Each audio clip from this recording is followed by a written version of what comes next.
জাতীয় পার্টির এই মিছিলে, এই শ্রদ্ধা নিবেদন অনুষ্ঠানে আওয়ামী লীগের প্রেতাত্মারা জাতীয় পার্টির মিছিলে যুক্ত হয়েছে। আমরা আসার সময় দেখলাম এখানে কোনো পুলিশ নাই, আইন শৃঙ্খলা বাহিনীর পাহারা নাই। এর আগে জিএম কাদের কি বলেছিল যে আওয়ামী লীগের লোকজন যদি জাতীয় পার্টির মিছিলে আসে তাহলে আমাদের করার কিছু নাই, কারণ সমাবেশ একটি উন্মুক্ত বিষয়। তার মানে কি? তার মানে আমরা আজকে দেখলাম সেটির সত্যতা আমরা পেলাম। আজকে জাতীয় পার্টির মিছিলে আওয়ামী লীগ এসেছে। আপনি হারিকেন দিয়ে খুঁজলেও সারা দেশে জাতীয় পার্টির আপনি 100 জন পাবেন না।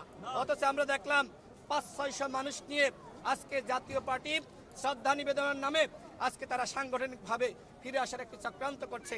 আমরা সরকারকে বলবো, পুলিশকে বলবো, আপনারা খোঁজ নিন, তথ্য নিন, এই জাতীয় পার্টির মধ্যে কয়জন আওয়ামী লীগ এসেছে। আজকে নানানভাবে আওয়ামী লীগ ফিরে আসার চক্রান্ত করছে। স্পষ্টভাবে বলতে চাই, বিচারের আগে আওয়ামী লীগ কোনোভাবে নির্বাচনে অংশ নিতে পারবে না। একই সাথে আওয়ামী লীগ জাতীয় পার্টি সহ 14 দলের দোসরদেরকে অবশ্যই বাংলাদেশের রাজনীতিতে অবাঞ্ছিত ঘোষণা করতে হবে এবং তাদেরকে নিষিদ্ধ করতে হবে।